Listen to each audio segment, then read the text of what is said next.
Welcome to another virtual Live Talks Los Angeles event. We welcome Neil Gaiman back to Live Talks Los Angeles, and we welcome Joe Hill to our series. We invite you to visit and subscribe to our YouTube channel for over 300 conversations. Follow us on Twitter, Facebook, and Instagram. Our handle is Live Talks LA. The occasion for this talk is the release of Neil Gaiman's The Monarch of the Glen and Black Dog, Two Tales of American Gods. Interviewing him is Joe Hill, New York Times bestselling author of the novels The Fireman, Nosferatu, Horns, and Heart-Shaped Box, Strange Weather, a collection of novellas, and the story collections Full Throttle and 20th Century Ghosts. He is also the Eisner Award-winning writer of a 6-volume comic book series, Lock and Key. Much of his work has been adapted for film and TV. I will let Joe Hill introduce Neil Gaiman. I am Ted Haptegaber, founder and producer of the series. Welcome to all of you. And thanks to those of you who sent in questions for Neil Gaiman. Joe Hill will pose those during the talk. Well, I haven't seen anyone in 15 months. Like everyone else, I've been hiding out and doing my best to duck COVID. So tonight has been something for me to look forward to. It's a chance to get together with a friend and talk about stories and writing and the curious things that can happen to a book once it goes to press.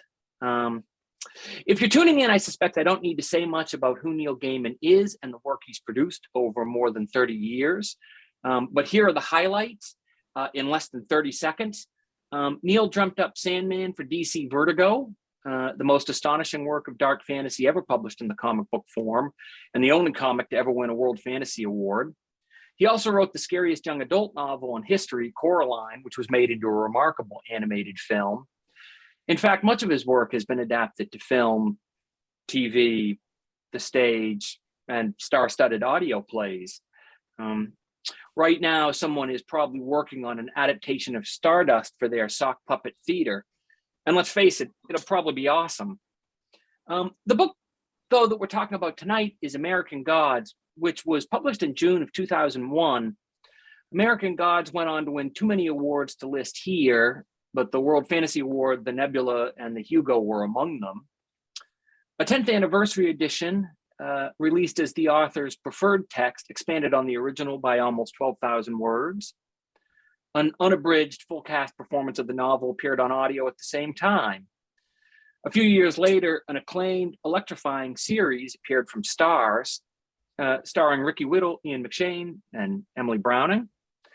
And now there's this amazing vinyl collection that offers 2 absolutely kick-ass novellas about Shadow, the hero of American Gods.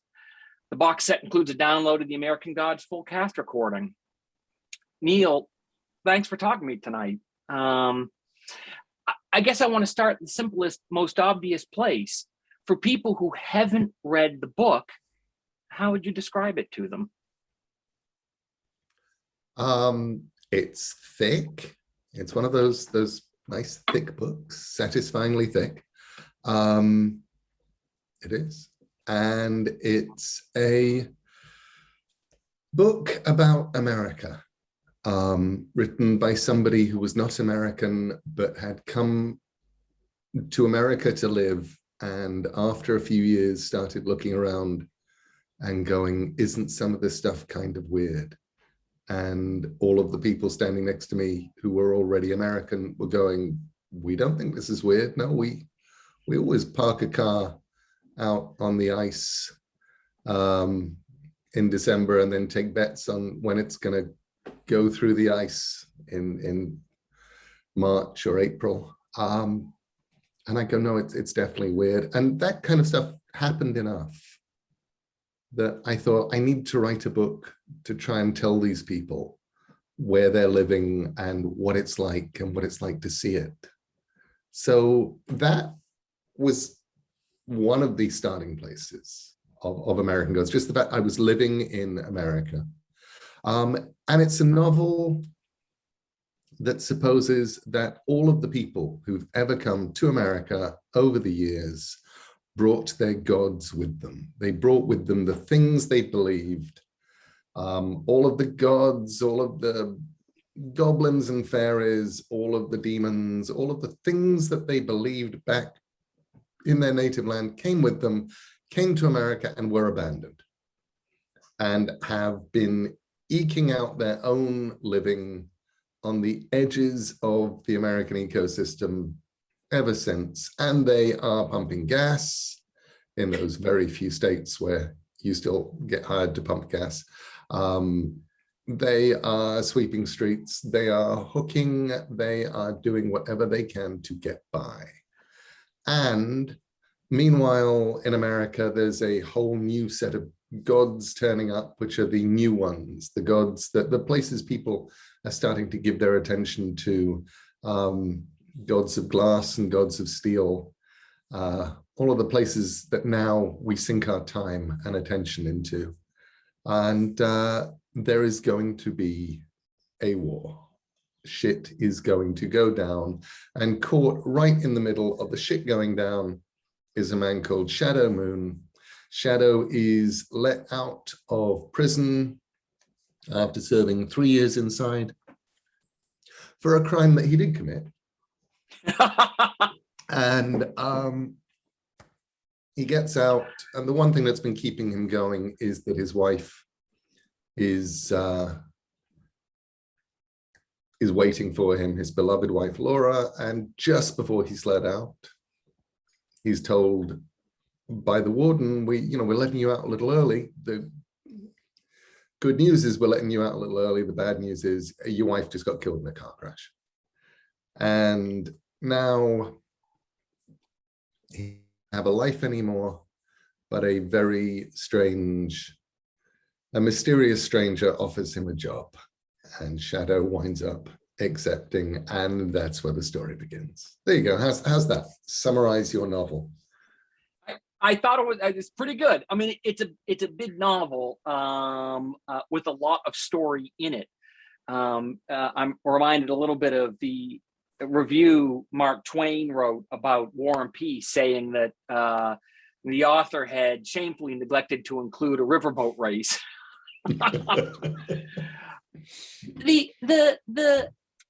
The question that I've never loved is always, where did the idea come from? And the reason I've never loved that question is because I think it simplifies the nature of writing a novel, which is not one idea and then everything flourishes from that, but actually a series of ideas, and ideas that keep shifting underfoot, and ideas that are ground out in front of the notebook or in front of the computer over a period of days and weeks.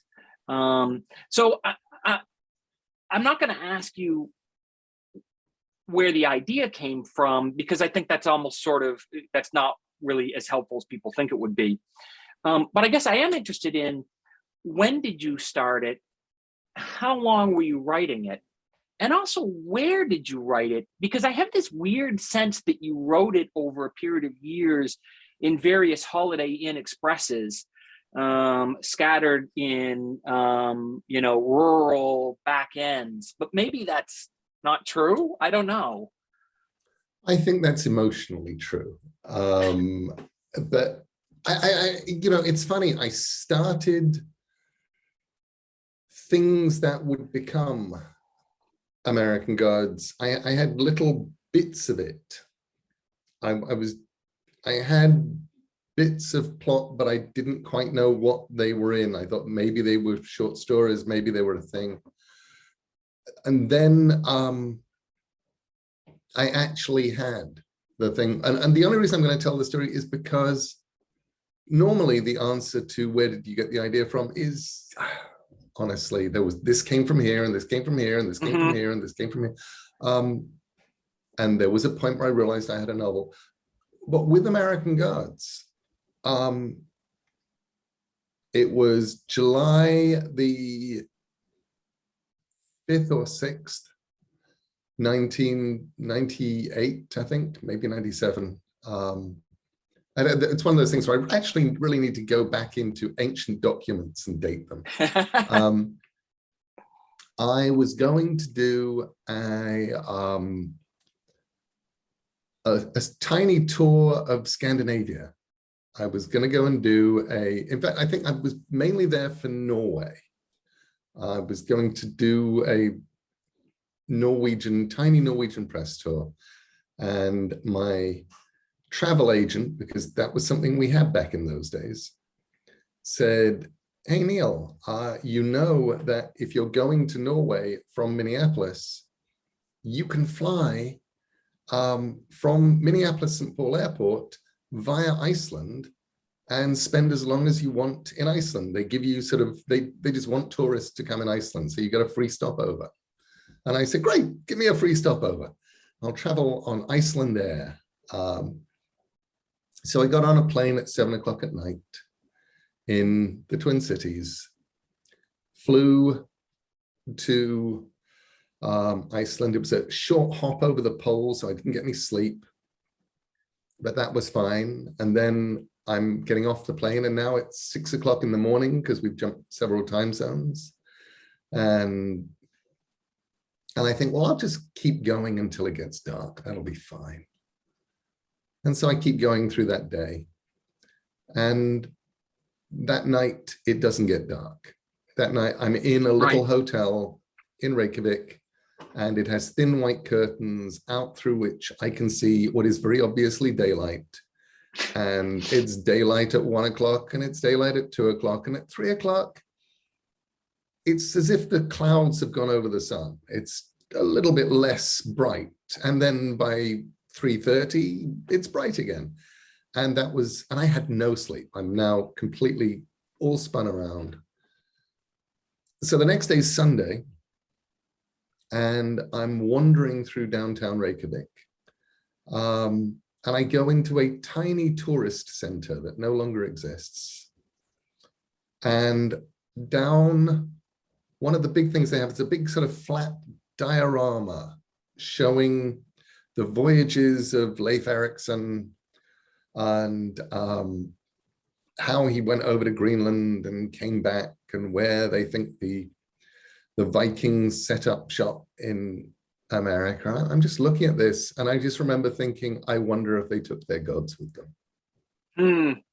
And then there was a beat, and then I thought, I wonder if the gods are still there. And what it did in that moment, the weird combination of the sleeplessness, the strange sort of odd Sunday afternoon in Reykjavik when everything is closed except the tourist center boredom, everything came together. All of these things that have been going through my head, all the folklore that I'd been reading, all the American history and sociology and folklore I'd been reading, all of the religion stuff, everything I'd done in Sandman, this plot of the thing of a car parking on the ice, all of that stuff became one book. And I flew to, that evening I flew to Norway. I went to Oslo. I was checked into my hotel. I pulled the amazing blackout curtains in my hotel room. I slept like a dead thing. And about a day later, I went from Oslo to Bergen. And I remember just going up to my hotel room, and I wrote an email to my then editor, Jennifer Hershey, and my agent, Merrily. And it was just said, this is the book that I'm going to write. And it outlined the beginning, it outlined the meeting with Shadow. All of this stuff had been sort of floating around in my head, but it hadn't congealed into anything.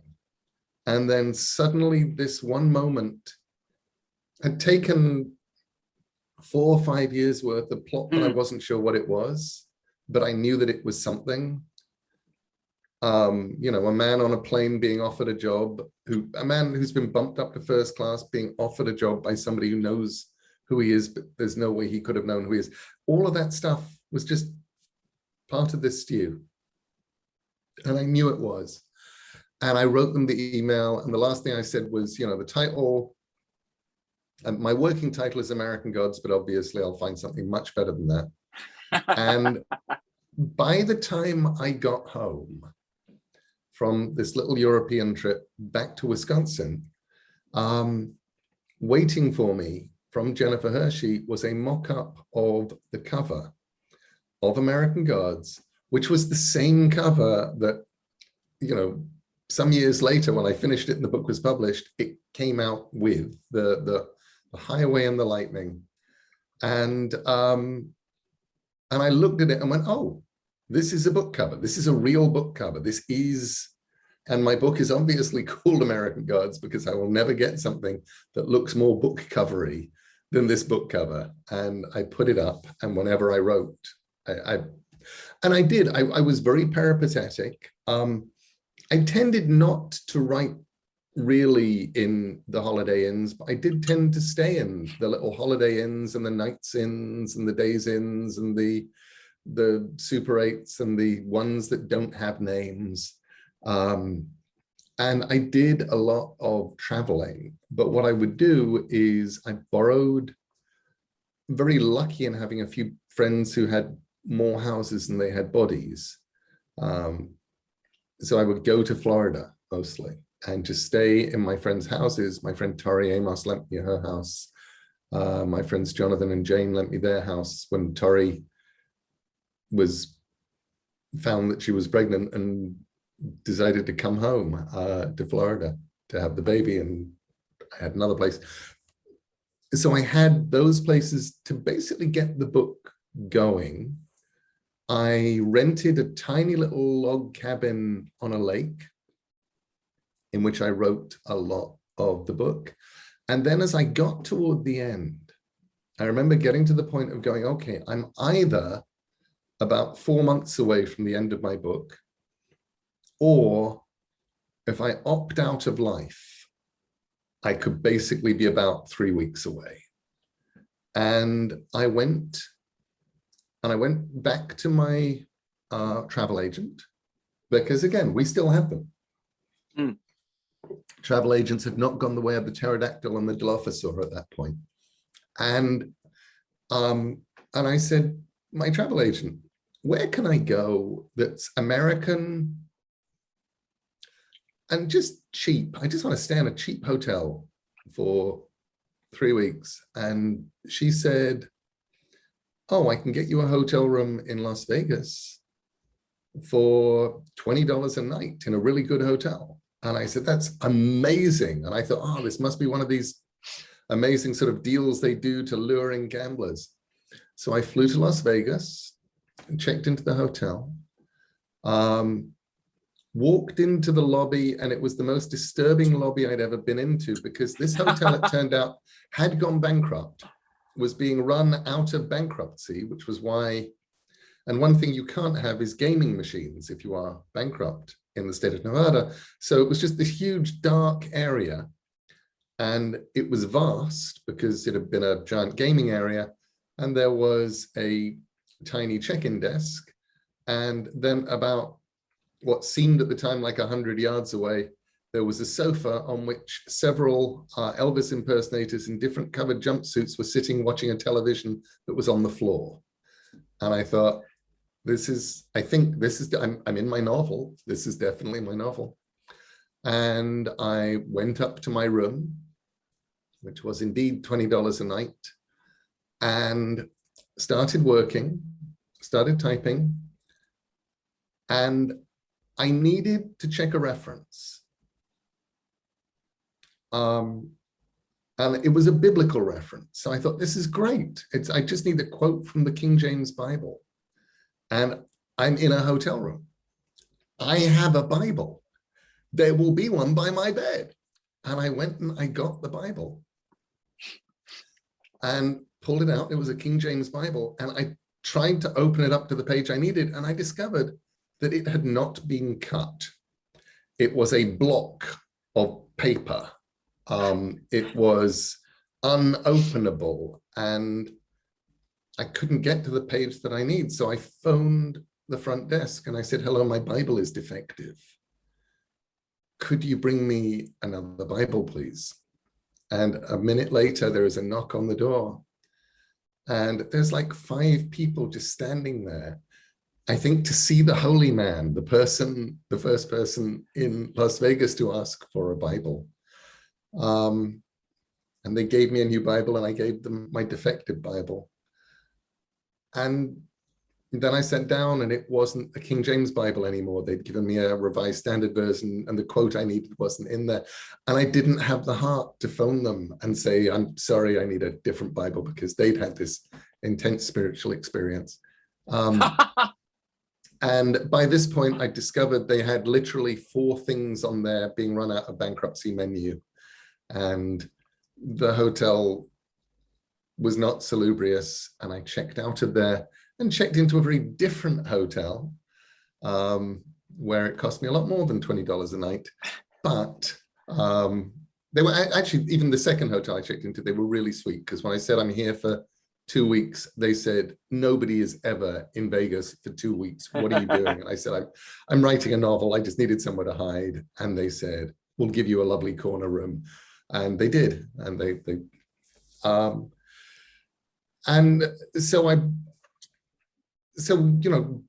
did actually finish the novel in Vegas, which felt incredibly appropriate. And being able to look out of the window and see a fake New York and a fake Paris, it was like, this is all perfect.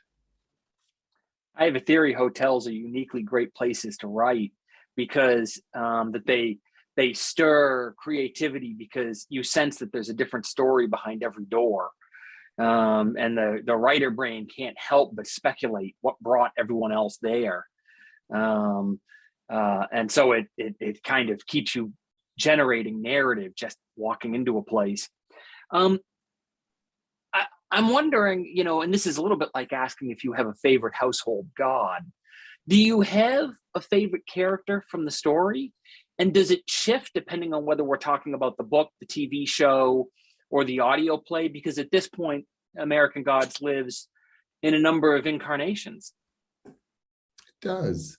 Yeah, that's true. There are characters from the TV version whom I absolutely love, who I liked in the book. I liked as they're all, Mad Sweeney. I like Mad Sweeney in the book. He's great fun. I'm very proud of him, proud of creating him. But Mad Sweeney on the TV show, I love. Just such a great character. I'm very fond. It's a really good question. I think I'm fondest of some of the characters in the short stories. S.E. Tregowan. I loved writing the S.E. Tregowan story, for example. She's like a character from the Newgate calendar, which was this amazing. I don't know where I found my copy of the Newgate calendar, but back then you didn't buy books online, so I must have gone into some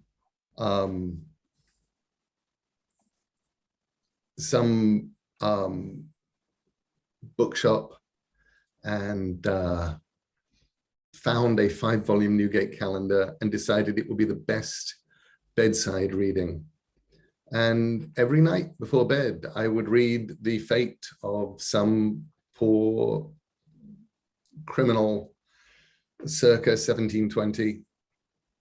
And these sad stories and these remarkable stories, and occasionally people would escape hanging, and you'd be very happy that they did most of the time. And I think Essie's story for me mostly began.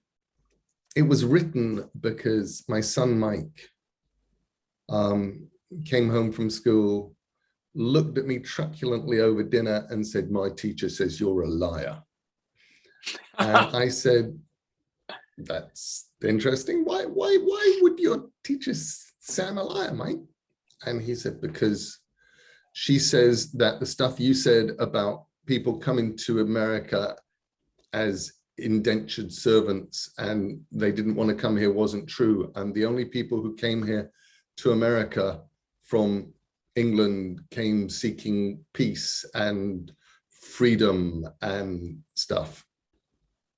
And I said, "Well, that's very, very interesting." And I thought, okay, I'm going to write a story for Mike's teacher. And and that really was what the S.E. Tregowan story began as. Just this story about this lovely Newgate calendary, smart woman who would resort to crime because you're in an era in which resorting to crime worked, but then would keep failing you, and what she did to get out of the trouble she got into, and how she eventually wound up dying a respectable woman in Virginia, and what she brought with her. And I liked getting to write that story. I want you to know that I've quietly brought up the Newgate calendar on 8 books while you're talking, so I can get drop my copy into my shopping cart. Well, make sure you get a complete one. The one that I had was a big old red-bound 5-volume thing. What you don't want is extracts from the Newgate calendar. Yeah, I don't want pretty abridged bad stories. I don't want abridged stories of Crime and Punishment. I want the whole thing. Exactly.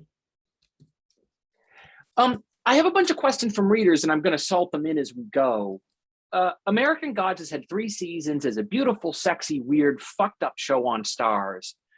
Sometimes you wrote for it yourself. A reader wants to know if you like writing for screen and if it's difficult letting others adapt your work. Yes. I do like writing for screen. Writing for screen is fun. You have to be a little more willing to just let things go and let things change than you are, you write prose because you want absolute control. If you write prose, what you write is the thing that goes into the reader's head and builds pictures. When you write comics, you have a certain amount of control. What you're writing is the thing that goes to the artist, that inspires the artist to draw the pictures that go into the reader's head. When you write a script, you're writing a set of instructions. You're doing a kind of architectural diagram. But you could bring in 100 different builders and give them that architectural diagram and get 100 different buildings. And you have to be prepared for that to happen. You have to know that you can write a great script and get something awful out of it. And sometimes, I don't know if you can ever take an awful script and get something great out of it. It may well have happened just because of the weird way that circumstances, you put a director and the actors and things happen. I do know that every now and again, I will wind up watching somebody else's thing on the screen. And I will do a thing where I go, this is terrible. And then I will go, hang on, I wonder what the script said. And then I start reducing it back to the script in my head and rebuilding it up and going, no, this is actually really good. It's a great script. They are not shooting the script in the way that it is written. They're not shooting. Okay, let me give you an example. Johnny Mnemonic. I remember watching Johnny Mnemonic and going, this is a terrible movie. And then starting to go, hang on, but the lines they're saying are not bad lines, but they're not saying them right and they're not being delivered right. And the camera is the wrong place to, and you start building up, stripping back down the script and you go, no, this is a great script. Whatever is being shot here is not the thing that Bill Gibson sat down and wrote.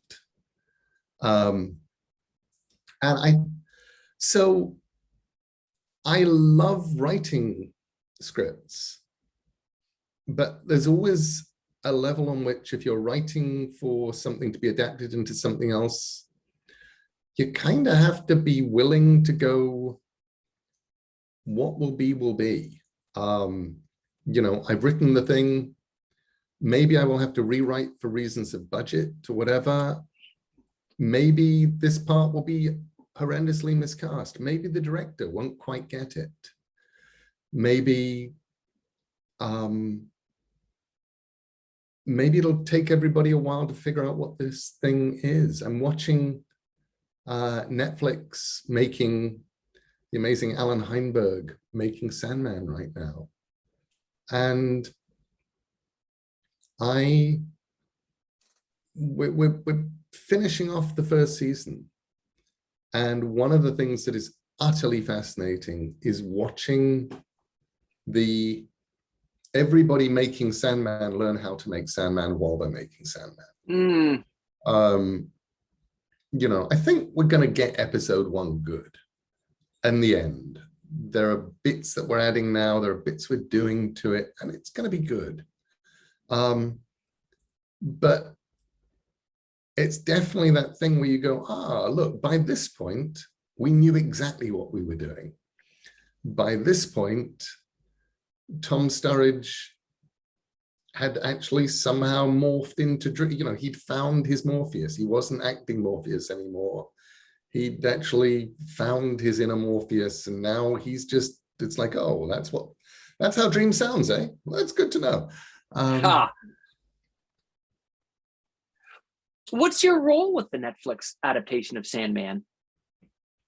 I am a showrunning from a distance executive producer.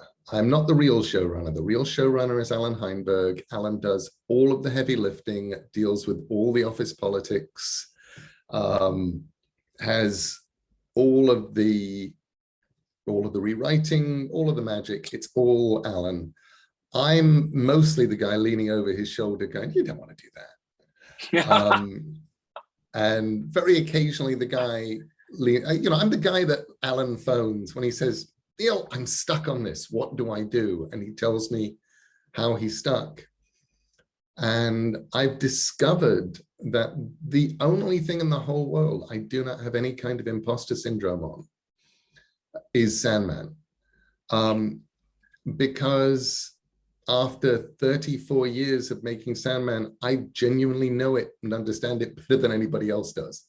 And I discovered that, you know, when Alan has a question, I actually have the answer. I can say, oh, well, you do this and we do this. And let's go for this. And actually this can refer to this. And why don't we do this? And so there's a lot of that happening. Have you done some, have you written for it, or have you done some of the scripts? David Goyer and Alan and I co-wrote the first episode. After that, Alan went off and formed a writer's room.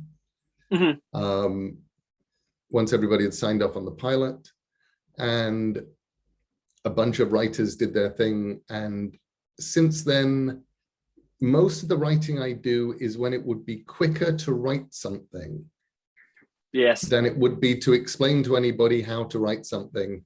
So I'll just write the dialogue and send it off to Alan and say this actually.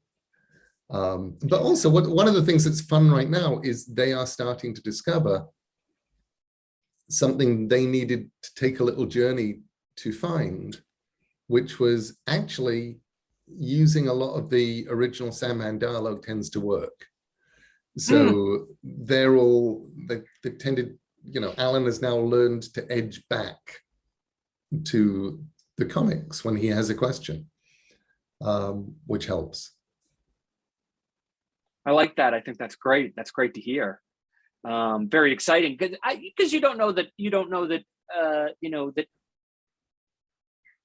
comic dialogue does not always serve the same purposes as dialogue in a novel or dialogue in a TV show, and so you don't know. It's not safe to assume that it automatically will translate over. Oh, and sometimes it doesn't. You know, it's designed to be read and to be heard in your head while reading. And it does a specific bunch of things. And whereas, you know, TV dialogue is designed to be said. And it's why you need exchanges. People need to talk to other people. You can't have somebody just sort of talk to themselves for a while. You have to, all of the rules are different and nobody quite knows what any of the rules are, but we kind of know it when we see it. Related to this, another reader asked, what's the secret to making a collaboration work? Which the spin I'd put on that question is, do you feel like working with actors for a TV show is in any way like working with an artist for a comic? Only insofar as when you've got the wrong artist for the thing you're trying to do. And it's kind of painful for everybody as you're trying to lead them into a space which allows you to do the thing that you had in mind. Having an actor who is horrendously miscast can be like that. The miscasting of an artist and the miscasting of an actor are incredibly similar things. But I don't actually think so.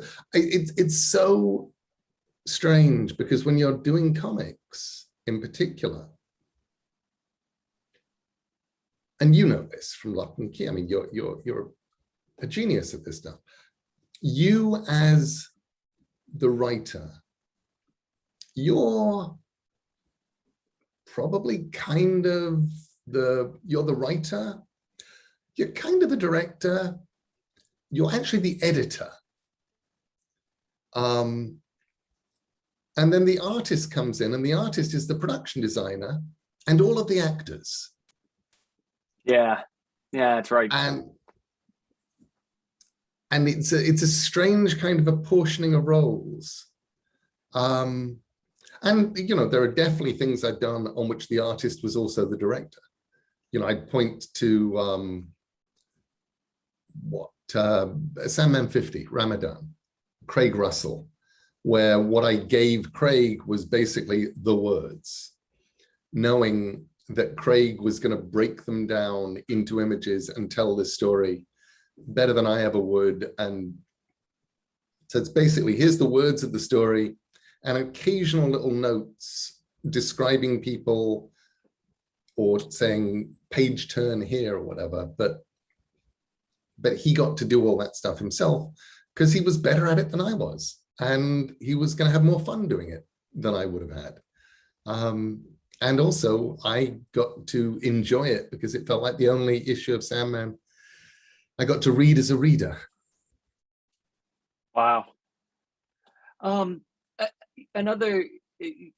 reader has another question about Sandman, which is that it had a remarkable audio adaptation as well. And someone was wondering how you felt about how it turned out.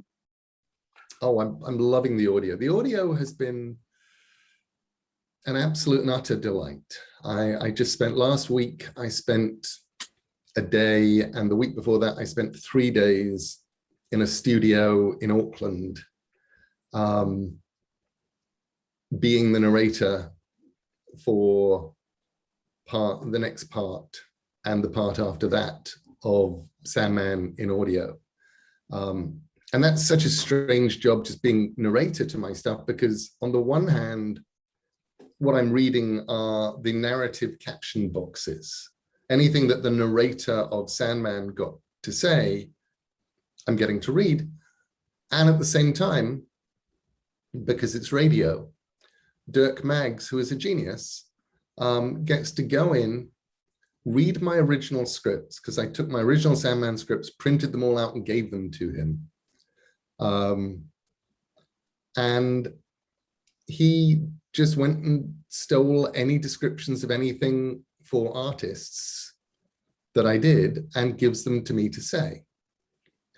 So anywhere he wants a little scene setting, what I'm saying as narrator then is what I once told an artist to draw. And that's pretty wild. amazing. The cast also, you can get cast for audio things. You know, actors, I forget who it was who said as an actor that, you know, they act for free. It's all the other stuff you're paying them for.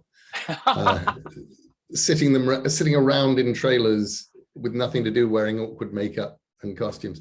The great thing about audio is because it doesn't take up much time,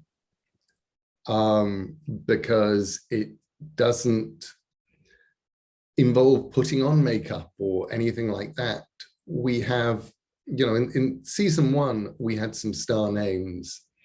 Season 2, the rest of the stars are coming out for us. Everybody who loved the Sandman audio, all the Sandman fans in the acting profession, are just sort of lining up, and there's some amazing stuff happening. So I'm really excited. I think that brings us around to the centerpiece of the evening, which is the release of 2 amazing American Gods novellas on vinyl, in a box that includes a download of the full cast reading. How did the original American Gods audio play come about? It came about, George Guidall did a fabulous reading of the original American Gods. Yes, he did. I listened to it on audio myself. Wasn't it great? Yeah, he's and great. I, at the time, A, did not have the clout, and B, did not have the desire to read American Gods. I'm like, no, this has to be an American, it has to be an American voice. George based it. And when we did the 10th anniversary edition, which is now 10 years ago, I remember just talking with Harper's and saying, making George go back and re-record an entire book that he's recorded seems cruel. Let's talk through our options. And somebody said, what about doing a full cast audio? And that seemed really fun. At the time, the idea of doing an American Gods play, TV show, movie or whatever was far, far away. So it was like we could actually cast people. And we put together a fabulous bunch of voice actors. We recorded it. I remember going in and recording my stuff for the Coming to America bits. I got to be the narrator of all of the Coming to America stuff in there. And, but not the book's narrator, which was important to me. And loved it. And it came out and it was beloved. And what I liked was it didn't replace George's audiobook in the ecosystem. It just lived alongside it. They swam together. Yeah. And over the years, I've written, you know, at this point, 2 shadow novellas in the last 20 years. I really should have written more, but things happened. Life, you know, I got busy. And looking at them, it was like, well, hang on, we should do these. And we should do these with as many of the same voices as we can while these actors are still alive. Which is something, you know, we lost Ron McClarty, who did Wednesday in the original. And that was also one of the things, like, we have to do these. And so we got together as many of the original voice actors as we could, and we put together a fabulous list of people who weren't on the original but were amazing for one reason or another. And some of them are people for whom I have a specific weird sort of fondness and reason why I wanted them to be in it. For example, Michael Emerson is in Monarch of the Glen, and he was long before Person of Interest and stuff, he was the narrator on an audio version of Murder Mysteries that I wrote for the Sci-Fi Channel's Seeing Ear Theatre, which was essentially audio drama podcast in 1996 or 97, long before this was a thing, and when we didn't really even have a way of getting it out. It definitely didn't work as a commercial thing, but it was a wonderful thing to have done. And he played the narrator, the young English Neil Gaiman-y character who is being told the story by an angel. And then he wound up doing the Monarch of the Glen audiobook for whatever anthology it was first in. I should remember. Fragile but Things. I've forgotten. Fragile Things. Well, Fragile Things was the first me anthology, but that was read by me. But this was whatever great big hefty thing edited by Al Sarantonio or George R.R. Martin or somebody. It was Legends. whatever I wrote. Legend, Robert Silverberg. It was, you're right. Was it Legends? It was Legends, and it was edited by Bob Silverberg. Bless, thank you. So, and Mike read it for that, the audiobook of that. And I just remember, so he had to be part of the audio family when we did this. And as you'll hear, we have, you know, amazing people. The idea of anything, as far as I'm concerned, anything with Derek Jacobi in is just the best thing in the world. We put him in, I had him in Good Omens as the Metatron, the god's spokesman, this enormous floating head. And possibly the sweetest man in the world. And, you know, we're all sort of going, oh, what should we call you, Sir Derek? And he said, oh, call me Delboyd. And it's like, oh, all right, Sir Delboy. No, just Delboy.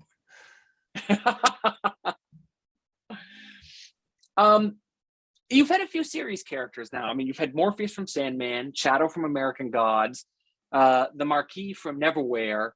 One reader wanted to know how you feel about sequels, about returning to check in on old friends. And I feel like that also ties into Monarch of the Glen and Black Dog. You know, American Gods tells a story of Shadow, but not the only story of Shadow. So what are your thoughts about returning to old haunting grounds? I love doing it. As a general rule, if I am confronted by two things, one of which I know how to do, I've done it before, I learned how to do it, I really know that there's a huge audience waiting and people are prepared to give me good money for doing it, on the one hand, and something that nobody's waiting for, that I'm not even sure that I know how to do on the other hand, I will go, oh, shiny, and go off after the thing that I don't know how to do, because I'll learn something, because it's fun, because it's weird. And also because sometimes going back to characters and worlds and things, you know, feels a little bit safe. And as an author, I worry about feeling safe. I definitely, you know, I did my best writing when I had no real audience, not really. I mean, and if I didn't get the script in, we didn't eat that week. That kind of, you know, and at that point you're writing without a safety net, because you're just going, write the thing. There is no room for second thoughts or third thoughts, or I think I'll take a week and think about this. You know, there's just time for, okay, I have 3 hours here to write before the next thing happens. I better be writing for the next 3 hours, because if I don't, the electricity bill doesn't get paid, whatever. And so sometimes there's a level on which returning to beloved things seems safe, and I tend not always to do it. I seem to be doing it right now a lot. I'm dealing with a lot of, because of, I'm writing a bunch of television for things, I'm dealing with things, I'm wandering around a little bit in things that I've already created and with people that I've already created. And it's kind of fun, but it also makes me miss just things that nobody's waiting for. You know, there's the problem, the thing that I wish I could explain to all of the kids who send me, please do Caroline 2 messages, is there is a weird level on which every mass uprising of people carrying "Give us our Caroline 2" flags kind of makes it less likely rather than more likely for Caroline 2 to happen. Because Caroline 2, if ever Caroline 2 happens, it will happen because suddenly I'm cleaning a spider out of the bath, or I'm doing one of those normal human things that you do, and suddenly something goes a little bit upside down, and I go, oh, you know, that's kind of, that would be the other mother kind of, oh, but hold on, what if I, and then you're building a story. Do you worry about coming back and disappointing people because you'll do something with the characters they didn't want you to do? Yeah, but not really. I mean, you can't. You there's a level on which Sandman Overture was terrifying to write because I was so worried that people would be disappointed. But it was, but having said all that, it was such a joy to make. And it's a and wonderful book. It's a wonderful book. And if I had to pick one book in your whole career where I wonder if it stressed him to write, it would be that one, because of the weight of expectation, because it's a prequel that explains some stuff in the first published book, you know, and I, you know, I wonder if he thinks, you know, if I get this wrong, everyone will hate me, you know. And it's a wonderful book. It's you know, it completely plays, it's entertaining and fun and does wonderful things with the characters. So there's no surface sign of stress, but I just wonder if, like, you know, if that would be, if that was a hard one to write. Yeah, it was awful. It was genuinely stressful. But there was also this weird thing in my head of going, it's like, I think if I do this properly, this becomes the bridge between the last Sandman and the first Sandman. And when people get to the end and they read this, they can then go back to the beginning and reread, and they will be rereading something new. And even people who've been reading their Sandmans annually for 30 years will be reading something new, because this is going to upturn things that they think they believe, but it will always be satisfying. It will never make less of the thing. It will add value to the thing. What about as a reader? Do you like serious fiction as a reader, or do you prefer to strike out into, you know, reading that's very different from the kind of stuff you've been reading before? And you know, do you want to go off into tangents, or do you want to read the next, you know, Jack Reacher? The last 12, 14 months, I spent a year listening to, as my listening thing, as my driving, when I would drive anywhere, listening to Roy Dotrice reading the extant George R.R. Martin books, and loving the fact that it felt like when I got into my car, I was in another world with its own rules, where everything kept ticking without me. And then I would get back in, and here we are. And I loved that. And I finished that, I don't know, about 8 weeks ago, and, you know, sent a text to George saying, you got to write some more now because I'm out. which I believe is the traditional text that everyone sends to George. Yes. And having done that, I'm now listening to Reece Shearsmith reading Robert Aikman stories. And the Robert Aikman stories are tiny, lovely, jewel-like things, and they take me 3 or 4 drives around, and then they're done, and they are as far from the enormousness of what George painted as anything is possible to be. And I love both of those things. I want to hit you with the speed round before we run out of time, just so I can flash through a bunch of these reader questions. And they're not connected. There's no through line here. So you're going to have to hit them with me. You have to be agile. Okay. You do a lot of writing with fountain pens. People suspect you have different fountain pens for different purposes. Can you fill us in so people know where to shop? My signing pens right now are Pilot, what they call 823s, because they are war horses. The Pilot 823, it's an expensive pen, but it will sign.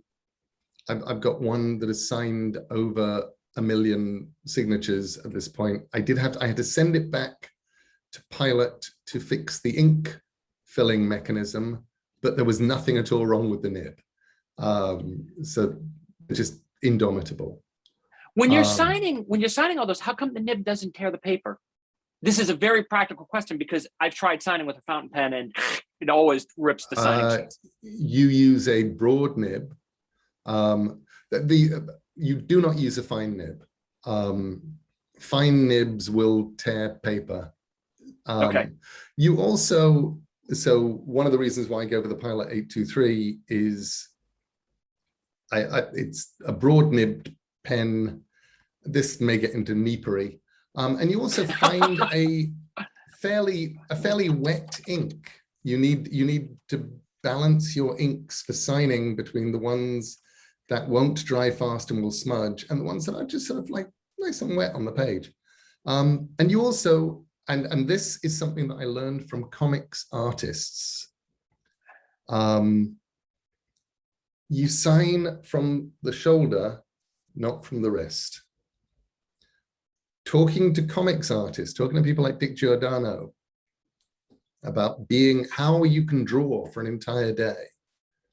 And one of the things that I kept hearing was, you draw from the shoulder, you don't draw from the wrist. If you draw from the wrist, you're gonna screw your wrist. Your wrist won't take it, it'll hurt. And so you do it from the shoulder. And it's true, for me, signing my name is a set of muscle movements that start up in the shoulder. And I'm not moving, and my wrist is, and this is so boring, wrist and hand are staying fairly still. So there's not a lot of pressure down. I'm not pushing down on the paper, I'm moving along. And that's something I learned from comics artists. I swear the reader who asked that question wasn't me. It does sound suspiciously like one of my questions, but it wasn't. We've just got a few minutes left. Your very first book was a bio of Duran Duran. Yep. Your career has been all downhill ever since. But if you were to write another music bio, who would you want to write about? When I phoned the Proteus Publishing in 1984, when they said, hey, we want you to write a music bio. And I said, that's great. I'd love to do a Velvet Underground thing, maybe an Elvis Costello thing.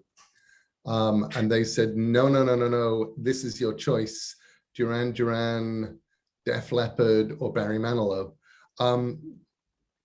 At that point, and I picked Duran, as I think would anyone. It wasn't a hard choice. It was not a hard choice. I gave Def Leppard to my friend Dave Dixon, who had already written about them in Kerrang, and I have no idea who wrote the Barry Manilow book. I think I would love to write a Velvet Underground book. If I was going to write a music bio, the Velvets, who they were, what they did, remains fascinating. I'd love to to read this it. day. There was, for me, being at Lou Reed's memorial show at the Apollo, which was like a memorial service for his friends, only there was music happening too on stage. And it finished with everybody on stage, Patti Smith and all these people singing Sister Ray. And I'm just going, this is probably as good as it gets. I'm here and I'm watching this thing. I'm so lucky, and I miss Lou, and this is amazing. Last question. What's next that you're excited for? Doesn't have to be a work thing. Can be if you want, but it doesn't have to be. I'm loving watching Ash, my 5-year-old. I love his obsessions.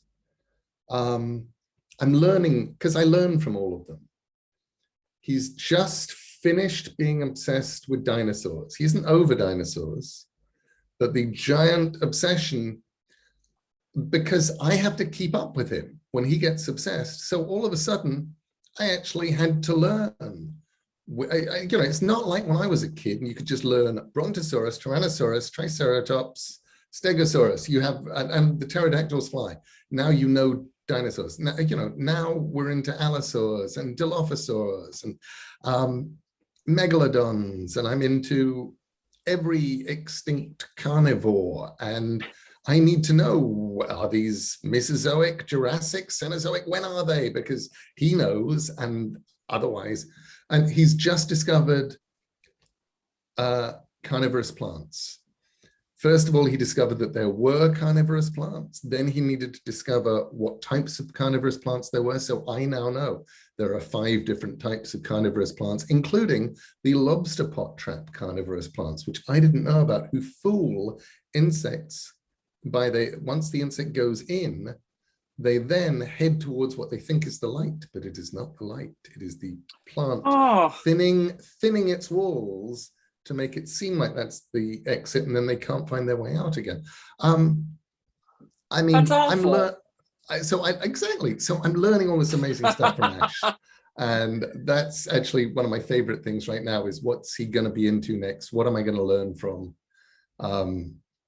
What am I going to, and then vague knowledge that every time he learns something, I'm going to get to steal it and put it in a book. So I guess he's still a little too young for Little Shop of Horrors, but that's down the road for him. So he's got that to look forward to. He's a very, very good judge of what scares him and what doesn't. So we've listened to the soundtrack.